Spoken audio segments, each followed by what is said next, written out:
రుణమాఫీ అమలయ్యే సుదినం తెలంగాణలో రైతాంగానికే కాదు అధికార పార్టీకి కూడా ఒక సంబుర సమయం. ఏకంగా 39 లక్షల మంది రైతుల కళ్ళల్లో ఆనందం తొణికిసలాడుతూ ఉంటే ఆ రిఫ్లెక్షన్స్ కాంగ్రెస్ పార్టీ శ్రేణుల్లో కూడా కొట్టొచ్చినట్టు కనిపిస్తున్నాయి. రైతు రుణమాఫీ అనే సాహసోపేత కార్యాన్ని చాకచక్యంగా చెక్కబెట్టిన రేవంత్ రెడ్డికి జేజేలు పలుకుతోంది పార్టీ క్యాడర్. హస్తం పార్టీ ఇలా పండగ చేసుకుంటే అపోజిషన్ పార్టీల ట్యూన్లు మాత్రం వేరేలా ఉన్నాయెందుకు? రుణమాఫీ అనే ఘనకార్యం పట్ల వాళ్లకుండే అభ్యంతరాలేంటి? మీ రుణం మా బాధ్యత, రైతులారా పండగ చేసుకోండి. రైతన్నలకు గతంలో ఇచ్చిన హామీ ప్రకారంగా 2 లక్షల రుణమాఫీని రేపటి నుండి ప్రారంభిస్తా ఉన్నాం. ఈ రుణమాఫీ రైతన్నలకు సంబంధించిన ఆర్థిక ఇబ్బందులు తొలగించి భవిష్యత్తులో ఎటువంటి సమస్య లేకుండా ఉత్సాహంగా వ్యవసాయం చేసేటువంటి అవకాశం కలగాలని ప్రభుత్వం ఆలోచన. తెలంగాణలో మాఫీ పండగ, కాంగ్రెస్ పార్టీలో కోలాహలం. కానీ రైతు నోట్లో మట్టే అంటోన్న విపక్షం. అంటే 3.5 ఎకరాల పైబడి తరి పొలం ఉన్న వాళ్ళకు రేషన్ కార్డు ఉండదు కాబట్టి రుణమాఫీ చెయ్యవు. 7 ఎకరాల మెట్ట భూమి ఉంటే రేషన్ కార్డు రాదు కాబట్టి అంతకంటే ఎక్కువ ఉంటే నువ్వు దీనికి ఇయ్యవు. కండిషన్లు కొర్రీలపై క్లారిటీ ఉందా? ఇవాళ రుణమాఫీలో కూడా పిఎం కిసాన్ నిబంధనలు పెట్టి, రేషన్ కార్డు నిబంధనలు పెట్టి సగం మంది రైతులను ఎగ్గొట్టేటువంటి ప్రయత్నం చేస్తా ఉన్నాం. ఎందరికి మాఫీ, ఎవరెవరికి మంట? రుణమాఫీ రణమాఫీగా మారిందా? కొందరికే ఇస్తా, రేషన్ కార్డు ఉంటేనే ఇస్తా, పిఎం కిసాన్ ఉంటేనే ఇస్తా, ఐటీ కడితే ఇయ్యా, ఎంప్లాయీ అయితే ఇయ్యా. ఈ కట్టింగ్లు ఏవైతే రేవంత్ రెడ్డి పెడుతున్నాడో, ఆయన పోస్టు కటింగ్ పెట్టేదాకా, ఆయన తోక కట్ చేసేదాకా రైతులతో ఆయన గోక్కుంటున్నాడో ఆయనకే మంచిది. రైతే రాజు, అన్నదాత సుఖీభవ అని ఓట్లకు ముందు మాట్లాడడం కాదు. ఈ కాన్సెప్ట్ ని తూచా తప్పకుండా పాటించకపోతే, రైతన్న కష్టాన్ని తన కష్టంగా భావించకపోతే, భుజం భుజం కాచి కష్టాల్లో పాలు పంచకపోతే ఏ ప్రభుత్వాలకైనా ఆనకొచ్చే ఎలక్షన్లలో చిత్తడైపోవాల్సిందే. అందుకే తెలివైన రాజకీయ నాయకుడనేవాడు రైతు విషయంలో ఆచితూచి వ్యవహరిస్తాడు, రైతు పట్ల భయభక్తుల్ని ప్రదర్శిస్తాడు. ఇప్పుడు తెలంగాణ సీఎం రేవంత్ రెడ్డి కూడా రైతుతో తనకున్న రుణానుబంధాన్ని తీర్చేసుకోవాలని డిసైడ్ అయ్యారు. మేనిఫెస్టోలో పెట్టిన రైతు రుణమాఫీ అనే హామీ అమలుకు ముహూర్తం పెట్టడమే కాదు, ఆ ముహూర్త సమయాన్ని ఒక పండగలా జరుపుకోవాలని పార్టీ క్యాడర్కి, లీడర్లకి ఆదేశాలిచ్చారు. రాహుల్ గాంధీ సమక్షంలో రేవంత్ రెడ్డి సౌజన్యంతో తెలంగాణ కాంగ్రెస్ పార్టీ ఇచ్చిన ఎన్నికల ప్రమాణ పత్రంలో 6 గ్యారంటీలు అత్యంత కీలకం. కానీ 6 గ్యారంటీల కంటే అచ్చమైన గ్యారంటీ ఇంకొకటుంది. అదే రైతు రుణమాఫీ. 2 లక్షల వరకు అప్పు మాఫీ చేసి రుణం తీర్చుకుంటానని మాటిచ్చి ఎన్నికల్లో నెగ్గి పవర్లోకొచ్చారు రేవంత్ రెడ్డి. మిగతా హామీలు ఒక్కొక్కటిగా అమల్లో పెడుతున్నా రుణమాఫీ విషయంలో ఒత్తిడి పెరగడంతో దానిమీద స్పెషల్గా ఫోకస్ పెట్టడమే కాదు, పార్లమెంట్ ఎన్నికల్లో దాన్నే ప్రచారాస్త్రంగా మార్చుకున్నారు. ముక్కోటి దేవతల సాక్షిగా మాటిస్తున్న రుణమాఫీ రెస్పాన్సిబిలిటీ నాది అని ఒట్టేసి మరీ రైతన్నను ప్రసన్నం చేసుకున్నారు. నేను మాటిస్తున్నా, భద్రాద్రి రాముడు సాక్షిగా నేను మీకు మాటిస్తున్నా, 15 ఆగస్టు లోపల 2 లక్షల రూపాయల రైతు రుణమాఫీ చేసి మీ రుణం తీసుకునే బాధ్యత నాది, ప్రజా పాలనది, కాంగ్రెస్ పార్టీది. 15 ఆగస్టు ముంచుకొస్తోంది. రుణమాఫీ కోసం పెట్టిన డెడ్ లైన్ తన్నుకొస్తోంది. అందుకే పక్కా యాక్షన్ ప్లాన్ సిద్ధం చేసి జిల్లా కలెక్టర్లతో మంతనాలు జరిపి మాఫీ షెడ్యూల్ని ప్రకటించింది రేవంత్ సర్కార్.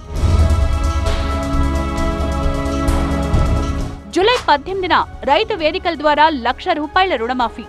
తొలి విడత మాఫీలో 11.5 లక్షల మంది బ్యాంకు ఖాతాల్లో 6,000 కోట్ల రూపాయల జమ. ఆగస్టు 15లోగా దశల వారీగా 2 లక్షల రుణం మాఫీ. రాష్ట్ర వ్యాప్తంగా 39 లక్షల మంది రైతులకు రుణమాఫీతో లబ్ధి. రుణమాఫీతో ప్రభుత్వ ఖజానాపై 31,000 కోట్ల భారం. ₹1 రుణం ఉన్నటువంటి ప్రతి రైతు ఖాతాలో జమ చేసేదానికి 18వ తారీఖు సుముహూర్తం నిశ్చయించారు. కానీ రైతులందరూ ఆ కార్యక్రమంలో పాల్గొని ఆ ₹1,00,000 వెంటనే మీరు మళ్ళీ మీ చేతిలోకి తీసుకొని వ్యవసాయాన్ని పండగ చేయాలని చెప్పి రాష్ట్ర ప్రభుత్వం కోరుకుంటుంది. మిగతా 1,00,000 రూపాయలు కూడా అతి కొద్ది రోజుల్లోనే మీ ఖాతాలకు జమ చేసేదానికి రాష్ట్ర ప్రభుత్వం సర్వశక్తులు వడ్డీ మాట నిలుపుకోవడం కోసం ప్రయత్నం చేస్తుందని చెప్పి రైతు సోదరులకు విజ్ఞప్తి చేస్తున్నాం. రైతు రుణమాఫీ పథకం అనేది అన్నం పెట్టే రైతును అప్పుల ఊబి నుంచి ఆశల సాగు క్షేత్రం వైపు నడిపించే ఒక బృహత్తర సాహసం అని చెప్పుకున్నారు సీఎం రేవంత్ రెడ్డి. మాది ప్రజాప్రభుత్వం, మేం తీసుకునే ప్రతి నిర్ణయంలో రైతు సంక్షేమ కోణం ఉంటుంది, ఇది రైతన్నకు మీ రేవంత్ అన్న మాట అంటూ ట్వీట్ చేశారు. రుణమాఫీకి సంబంధించి విధి విధానాలతో ప్రత్యేకంగా జీవో నెంబర్ 576 విడుదల చేసి నిధుల విడుదల కూడా చేపట్టింది రేవంత్ సర్కార్. తెలంగాణ మొత్తం మీద పట్టాదారు పాసు పుస్తకాలున్న రైతులు 70 లక్షల మంది. వీళ్లలో 6,36,000 మందికి రేషన్ కార్డులు లేవు. వీళ్లు కూడా రుణమాఫీకి అర్హులే. కాకపోతే వ్యవసాయ అధికారులు రైతుల ఇళ్లకు వెళ్లి వాళ్ల అర్హతను నిర్ధారించి మాఫీపై తుది నిర్ణయం తీసుకుంటారు. కింది స్థాయి ఉద్యోగుల్లో వ్యవసాయం చేసే వారందరికీ రుణమాఫీ వర్తిస్తుంది. ఆ పై స్థాయి ప్రభుత్వోద్యోగులకు వర్తించదు. ఉద్యోగం చేస్తూ 1,00,000కు పైగా జీతం తీసుకునే రైతుల ఖాతాలు 17,000కు పైనే. వీళ్లందరూ రుణమాఫీకి అనర్హులు. 2018 డిసెంబర్ 12 నుంచి 2023 డిసెంబర్ 9 వరకు పంట రుణాలు తీసుకున్న వారికి మాత్రమే మాఫీ. ఈ నెల 18 నుంచి ఆగస్టు 15 దాకా రైతు రుణమాఫీని ఒక పండగలా జరుపుకోబోతోంది కాంగ్రెస్ ప్రభుత్వం. గురువారం సాయంత్రంలోగా రైతుల రుణ ఖాతాల్లో మాఫీ సొమ్ము జమైపోగానే లబ్ధిదారుల్ని రైతు వేదికల దగ్గరకు తీసుకొచ్చి సంబరాలు చేసుకోవాలని, ఈ సంబరాల్లో మంత్రులు, ఎమ్మెల్యేలు, ఎమ్మెల్సీలు, ప్రజాప్రతినిధులు భాగస్వాములు కావాలని ఆదేశించారు సీఎం రేవంత్ రెడ్డి. 2022 మే 6న వరంగల్ డిక్లరేషన్ ద్వారా రైతులకు రాహుల్ గాంధీ ఇచ్చిన హామీ మేరకు 2 లక్షల రుణమాఫీ చేస్తున్నట్టు ప్రకటించుకుంది రేవంత్ సర్కార్. ఇచ్చిన మాటకు కట్టుబడి అప్పుడు సోనియా గాంధీ తెలంగాణ ఇచ్చారు. ఇప్పుడు రాహుల్ ప్రామిస్ ప్రకారం రైతు రుణమాఫీ చేస్తున్నామంటూ దీన్ని సెంటిమెంట్ గా మార్చి తెలంగాణ సమాజాన్ని గాంధీ ఫ్యామిలీకి దగ్గర చేసే ప్రయత్నంలో ఉంది టీ కాంగ్రెస్ పార్టీ. చేస్తోన్న మంచిని ప్రజలకు వివరించాలి. వాడవాడలా ఇదో పండగలా జరపాలి. గ్రామ, మండల, నియోజకవర్గ స్థాయిల్లో బైక్ ర్యాలీలు చేపట్టాలి. మొత్తం మీద జూలై 18 అనేది తెలంగాణ కాంగ్రెస్ క్యాడర్ కి బిగ్ డే కాబోతోంది. గల్లీలోనే కాదు, ఢిల్లీలోనూ రుణమాఫీపై చర్చ జరగాలని, తెలంగాణలో రుణమాఫీ అమలును పార్లమెంట్లో ఎంపీలు ప్రస్తావించాలని హైకమాండ్ నుంచి ఆదేశాలొచ్చాయి. తెలంగాణ రైతును రుణ విముక్తుణ్ణి చేసిన తీరుపై దేశవ్యాప్తంగా చర్చ జరగాలి అన్నది టీ కాంగ్రెస్ వ్యూహం. అటు రుణమాఫీ నిధులు పక్కదారి పట్టకుండా బ్యాంకర్లకు స్పష్టమైన ఆదేశాలిచ్చింది తెలంగాణ ప్రభుత్వం. రుణమాఫీ నిధులను రైతులకు సంబంధించిన ఇతర ఖాతాల్లో జమ చేసుకుంటే బ్యాంకర్లపై కఠిన చర్యలు తప్పవని హెచ్చరించింది. రాష్ట్రంలో వ్యవసాయ రుణాలు ఇస్తోన్న 32 బ్యాంకులను గుర్తించి ప్రతి బ్యాంకుకు ఒక నోడల్ ఆఫీసర్ను ఏర్పాటు చేసింది. సచివాలయాల్లో సైతం 2 ఉమ్మడి జిల్లాలకు ఒకరు చొప్పున ఉన్నతాధికారిని నియమించింది. మాఫీ అమల్లో ఎటువంటి సందేహాలొచ్చినా అప్పటికప్పుడే క్లారిఫై అయ్యేలా సకల చర్యలు తీసుకుంది రేవంత్ సర్కార్. రండి బాబు రండి, వేడి వేడి మాఫీ, రికార్డ్ స్థాయిలో రైతు రుణమాఫీ, అన్నదాత గుండెల మీద అప్పుల కుప్పటి దించేస్తున్నామంటూ ఓ మంచి మాఫీ లాంటి సినిమా చూపిస్తోంది కాంగ్రెస్ ప్రభుత్వం. విపక్షాలు మాత్రం దీన్ని మాఫీ పేరుతో చేస్తోన్న పచ్చి మోసం అంటున్నాయి. వీళ్ళ అభ్యంతరాలేంటి? వాటికి ప్రభుత్వం నుండి వస్తున్న క్లారిఫికేషన్స్ ఏంటి? గతంలో హేమాహేమిలకే సాధ్యం కాని రైతు రుణమాఫీని రేవంత్ రెడ్డి ఎలా సుసాధ్యం చేశారు? తెలంగాణలో అమలయ్యే రైతు రుణమాఫీపై దేశవ్యాప్తంగా జరుగుతోన్న చర్చ ఏంటి? రేపు 4 గంటలకు 1,00,000 రూపాయలు వాళ్ళ రైతుల దాంట్లో టంక్ టంక్ టంక్ టంక్ టింగ్ టింగ్ టింగ్ అని పడుతుంటాయి. ఇక ఇది ఇంపార్టెంట్. ఇక టింగ్ టింగ్ టింగ్ టింగ్ టింగ్ అని పడుతుంటాయి 1,00,000 రూపాయలు. ఇంకా వారం రోజులకు 1,50,000 టింగ్ టింగ్ టింగ్, మొత్తం 3 టింగ్లు ఉంటాయి. ఇక 2 లక్షలు ఫైనల్. ఓకే, రైతులు హ్యాపీ. అదే రాహుల్ గాంధీ గారి లక్ష్యం. సో తెలంగాణలో రైతు రుణమాఫీ పండగ మొదలైంది. ఒకే దఫాలో రైతులకు 31,000 కోట్ల రుణం మాఫీ చేయడం ప్రపంచ చరిత్రలో ఇదే తొలిసారి. ఈ అరుదైన రికార్డ్ రాహుల్ గాంధీకి అంకితం and all credit goes to Revanth Reddy అంటూ దండోరా వేసుకుంటోంది కాంగ్రెస్ పార్టీ. అటు రుణమాఫీ మార్గదర్శకాలపై అనుమానాలు, ఆరోపణలు, రాజకీయ విమర్శలు, ప్రతి విమర్శలతో తెలంగాణ రాజకీయం హోరెత్తిపోతోంది. మరో 4.5 దాకా ఎన్నికల ఊసు లేకపోయినా రుణమాఫీ చుట్టూతా ఓట్ల రాజకీయం చక్కర్లు కొడుతోంది. అందుకే రేవంత్ రెడ్డి సీఎం అంటే అందరూ ఏమనుకుంటున్నారంటే చీఫ్ మినిస్టర్ అనుకోవట్లేదు, కటింగ్ మాస్టర్ అనుకుంటున్నారు. అన్ని ఎక్కడెక్కడ కట్టు పెట్టాలా. ఎన్నికలకు ముందేమో ఏం చెప్పినాడు ఇదే రేవంత్ రెడ్డి, అందరూ ఊరుకుని అందరు తెచ్చుకొని 2 లక్షల రుణం అన్నాడు. ఇవాళ ఏం చేస్తుండు, కొందరికే ఇస్తా, రేషన్ కార్డు ఉంటేనే ఇస్తా, పీఎం కిసాన్ ఉంటేనే ఇస్తా, ఐటీ కడితే ఇయ్యా, ఎంప్లాయీ అయితే ఇయ్యా. ఈ కట్టింగ్లు ఏవైతే రేవంత్ రెడ్డి పెడుతున్నాడో ఆయన పోస్టు కటింగ్ పెట్టేదాకా, ఆయన తోక కట్ చేసేదాకా రైతులతో ఆయన గోక్కుంటున్నాడు. ఆయనకే మంచిది. ఇళ్లలగ్గానే పండగైపోలేదు. అమలు పేరుతో సందడి చేస్తే అమలైనట్టు కాదు. కటాఫ్లు, కొర్రీల పేరుతో కండిషన్ సప్లై చేసుకుంటూ పోతే సగానికి సగం మంది రైతులు ఆగమైపోతున్నారు. ఫిట్టింగ్లు పెట్టి రైతుల పొట్టగొడుతున్నారు అనేది అపోజిషన్ నుంచి వినిపిస్తోన్న రుసరుస. కోతల్లేని రుణమాఫీ కావాలి, రైతులందరికీ లబ్ధి కలగాలని జగడానికి దిగుతోంది విపక్షం. అటాకింగ్ మోడ్లోకి దిగేశాయి బీజేపీ, బీఆర్ఎస్ పార్టీలు. రైతు రుణమాఫీకి రేషన్ కార్డే ప్రాతిపదిక అని ఒకసారి, రేషన్ కార్డు కాదు పట్టాదార్ పాస్బుక్కే ప్రాతిపదిక అని మరోసారి ప్రకటించి ప్రభుత్వమే రైతుల్లో గందరగోళం సృష్టించింది అనేది ప్రధాన అభియోగం. నిజమైన రైతు రుణమాఫీ జరగాలంటే పాస్బుక్ ఆధారంగా రుణమాఫీ చేయండి. ఏ రైతు బ్యాంకులో అప్పు తెచ్చుకున్నా ఈ కుటుంబం అనే షరతులు తొలగించి, రేషన్ కార్డు అనే షరతులు తొలగించి, పాస్బుక్ ఆధారంగా బ్యాంకులో రుణం తెచ్చుకున్న అందరూ రైతులకు రుణమాఫీ చేసినప్పుడే రైతులకు న్యాయం జరుగుతుంది. ఇలాంటి షరతులు ప్రభుత్వం పెట్టడం ఇది తీవ్రంగా అన్యాయం. గతంలో బీఆర్ఎస్ పార్టీ రుణమాఫీ చేసినాడు మేము ఇలాంటి షరతులు పెట్టలేదు. అంటే 3.5 ఎకరాల పైబడి తరి పొలం ఉన్న వాళ్ళకు రేషన్ కార్డు ఉండదు కాబట్టి రుణమాఫీ చెయ్యవు. 7 ఎకరాల మెట్ట భూమి ఉంటే రేషన్ కార్డు రాదు కాబట్టి అంతకంటే ఎక్కువ ఉంటే నువ్వు దీనికి ఇయ్యవు. రేషన్ కార్డును తప్పనిసరి చేస్తూ ఇచ్చిన ఆదేశాలతో రగడ షురూ కావడంతో ప్రభుత్వం డిఫెన్స్ లో పడ్డట్లే కనిపించింది. జీవో ద్వారా డ్యామేజ్ కంట్రోల్ కి ప్రయత్నించింది కూడా.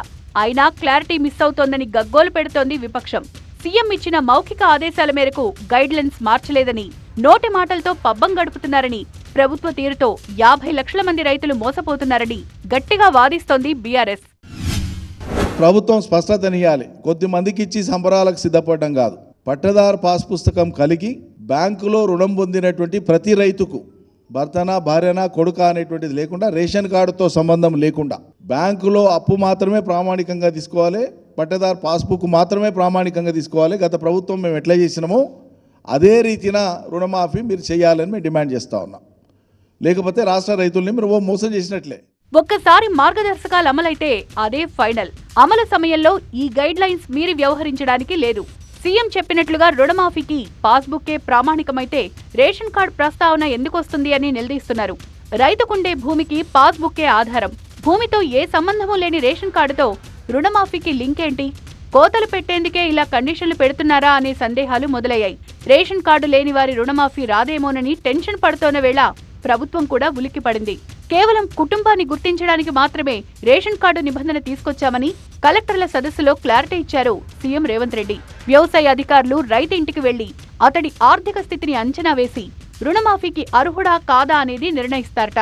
ఉమ్మడి కుటుంబంలో లేని రైతులు అధికారులకు తమ వివరాలిస్తే లబ్ధి పొందే ఆస్కారం ఉందంటోంది ప్రభుత్వం. ప్రతి పైసా ప్రజల పైసా కాబట్టి జాగ్రత్తగా ఒక కుటుంబాన్ని తీసుకోవాలి అని అంటే ఆధారం ఏంది? రేషన్ కార్డే. రేషన్ కార్డులో అనేకమైన వివరాలు ఉంటాయి. నేను సమిష్టి కుటుంబం కాదు, నేను విడిగా ఉంటున్నా, నా భూమి నేను మా నాయన పంచిచ్చిండు, ఇవన్నీ వివరాలు తీసుకుపోయి కనుక కమిటీ ముందిస్తే ఆ కమిటీ తప్పకుండా దానికి పరిష్కారం వెతుకుతుంది. గత ప్రభుత్వం రుణమాఫీ పేరిట రైతులను దగా చేసిందంటూ బీఆర్ఎస్ మీద ఎదురుదాడికి దిగింది కాంగ్రెస్ పార్టీ. ఆర్థిక నిపుణులు కష్టమని చెప్పినా ఇచ్చిన మాట కోసం ధైర్యంగా ముందుకే కదిలాం. రుణమాఫీ అమలు కోసం ఎన్నో నిద్రలేని రాత్రులు గడిపాం. రూపాయి పోగు చేసి ఈ కార్యక్రమం చేపట్టాం. మా శ్రమను, మా అంకిత భావాన్ని గుర్తించకపోగా చౌకబారు విమర్శలు చేస్తారా అని వాపోతోంది కాంగ్రెస్ పార్టీ. మిగులు బడ్జెట్తో అధికారంలోకి వచ్చిన గత ప్రభుత్వం ₹1,00,000 రుణమాఫీని 4 దఫాలుగా 25,000 చొప్పునిచ్చిన విషయాన్ని గుర్తు చేస్తోంది రేవంత్ సర్కార్. 10 ఏళ్లు అధికారంలో ఉన్న కేసీఆర్ రైతులకు 28,000 కోట్లు కూడా మాఫీ చేయలేకపోయారు. 7 లక్షల కోట్ల అప్పులతో అధికారంలోకొచ్చిన తాము 7 నెలల్లోనే 31,000 కోట్లతో 2 లక్షల రుణమాఫీని ఒకే విడతలో పూర్తి చేస్తున్నాం. ఇది సాహస కార్యం కాదా అనేది రేవంత్ సర్కార్ లాజిక్. అందుకే ప్రతి కార్యకర్త తల ఎత్తుకుని సగర్వంగా తిరగాల్సిన సమయమని రైతుల దగ్గరకు వెళ్లి వాళ్ల హృదయాలను గెలిచే సువర్ణావకాశమని క్యాడర్లో స్ఫూర్తి నింపే ప్రయత్నం జరుగుతోంది. అప్పు చేసి పప్పుకూడు అనే సామెత గుర్తుందా? ఇప్పుడు ప్రభుత్వాల తీరును చూస్తే అటువంటి కామెంట్సే వినిపిస్తున్నాయి. లక్షల కోట్ల అప్పులు చేసి ఓట్ల జాతరలో తామిచ్చిన ఎన్నికల హామీల మీద కుమ్మరిస్తున్నాయి. రైతు రుణమాఫీ కోసం ఏకంగా 31,000 కోట్లు ఖర్చు పెడుతున్న రేవంత్ ప్రభుత్వం దీని వెనుక ఎంత శ్రమ కోర్చింది, ఎన్ని చోట్ల కాంప్రమైజ్ అయింది అనేది లోగుట్టు. కానీ రైతు పంట రుణాలు మాఫీ చేయడం కరెక్టా కాదా అనేది దశాబ్దాలుగా వినిపిస్తూ వస్తున్న ఒక హైపోథెటికల్ క్వశ్చన్. మన్మోహన్ సింగ్ సారథ్యంలో జరిగిన రుణమాఫీని సగర్వంగా ప్రస్తావించారు సీఎం రేవంత్ రెడ్డి. మన్మోహన్ తర్వాత ఆ స్థాయిలో ఎంత కష్టమైనా ఎంత భారమైనా ఏకకాలంలో రైతు రుణమాఫీని రియాలిటీలో చూపించిన ఘనత తమదే అని చెప్పుకున్నారు. 2008లో 3 కోట్ల మంది సన్నకారు రైతులకు 65,000 కోట్ల వ్యవసాయ రుణం మాఫీ చేసి అప్పట్లో సంచలనం సృష్టించారు ప్రధాని మన్మోహన్ సింగ్. తర్వాత 4 రాష్ట్రాల్లో 5 ప్రభుత్వాలు రుణమాఫీ ప్రకటించి అమలు చేశాయి. 2017లో ఉత్తరప్రదేశ్లో యోగి సర్కార్ కూడా ఎన్నికల హామీల్లో భాగంగా 36,000 కోట్ల రుణాల్ని మాఫీ చేసింది. 2014లో మేనిఫెస్టోలో ప్రకటించిన రైతు రుణమాఫీని పాక్షికంగానే అమలు చేసింది చంద్రబాబు ప్రభుత్వం. కేంద్ర ప్రభుత్వం సహకరించకపోవడం వల్లే రుణమాఫీ సాధ్యం కాలేదంటూ కారణాలు చెప్పుకుంది. తెలంగాణలో కేసీఆర్ ప్రభుత్వం కూడా పూర్తి స్థాయిలో ఏకముత్తల్లో రుణమాఫీ అమలు చేయలేకపోయినట్లు ఆరోపణలున్నాయి. రుణమాఫీ అనే టాపిక్ వచ్చిన ప్రతిసారి 2 రకాల వాదనలు వినిపిస్తాయి. ఓటు బ్యాంకు రాజకీయాల్లో భాగంగా రైతులు రుణమాఫీకి అలవాటు చేయడం పాలకులు పాటిస్తోన్న ఒక దుస్సంప్రదాయమనే మాట గట్టిగా వినిపిస్తోంది. కార్పొరేట్ పెద్దలకు 1,000 కోట్ల రుణాలు మాఫీ చేసే ప్రభుత్వాలు రైతుల మీద కరుణ చూపితే తప్పేముంది అనే జస్టిఫికేషన్లు మరోవైపు. ఏదేమైనా ఓట్లేసి ప్రభుత్వాలను మార్చి రుణాల్ని మాఫీ చేయించుకోవడం అనేది సగటు రైతుకు ఒక అలవాటుగా మారిందనేది నిజం. అప్పులు తీసుకోవడం, మాఫీ చేయించుకోవడం అనే గేమ్ షోతో బ్యాంకులకు కూడా పిచ్చెక్కిపోతోంది. అప్పు రేపు అని బోర్డులు పెట్టుకోవాల్సిన పరిస్థితి. పైగా తెలంగాణలో ఇప్పుడున్న ఆర్థిక పరిస్థితి అంతంత మాత్రమే. ప్రభుత్వ ఖజానాపై 31,000 కోట్ల భారం పడితే ఎలా అనే సందేహాలున్నాయి. అందుకే లబ్ధిదారుల సంఖ్యను వీలైనంత మేర తగ్గించుకునే ప్రయత్నం చేసిందా?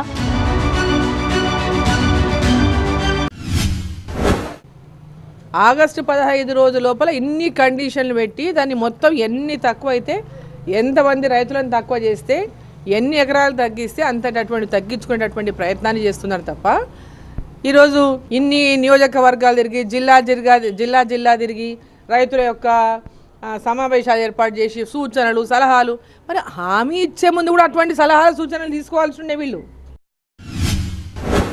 2 లక్షలు ఉన్న వాళ్ళకు 4 కిస్తులు వేస్తలేం, 1,50,000 ఉన్న వారికి 3 కిస్తులు వేస్తలేం, ₹1,00,000 ఉన్న వారికి 5 కిస్తులు వేస్తలేం. ఒక్కటేసారి రైతు పేరు మీద ఉన్న అమౌంట్ను 3 పద్ధతులల్లా ఆర్థిక పరిస్థితి టీఆర్ఎస్ పార్టీ పూర్తిగా లోపభూయిష్టంగా ఆర్థికపరమైనటువంటి మేనేజ్మెంట్ లేక చాలా ఇబ్బందులు ఉన్నప్పటికీ కూడా సమర్థతతోటి అన్ని రకాలుగా ఆలోచనలు చేసి ఇవాళ ఇంత పెద్ద గొప్ప నిర్ణయం తీసుకుంటే ప్రశంసించాల్సినటువంటి వాళ్ళు విమర్శ చేస్తూ ఉన్నారంటే వాళ్ళ కుహన బుద్ధి, వాళ్ళకు ఉన్నటువంటి రాజకీయ అవగాహన అర్థమవుతా ఉంది. ఎన్ని రకాలుగా ఎంత వ్యతిరేకత ఎదురైనా తగ్గేదేలే అంటున్నారు తెలంగాణ సీఎం రేవంత్ రెడ్డి. బ్యాంకర్లతో మాట్లాడి నిధుల లభ్యతపై ఓ క్లారిటీకొచ్చి అమలుపై ముందుకు వెళ్తున్నారు.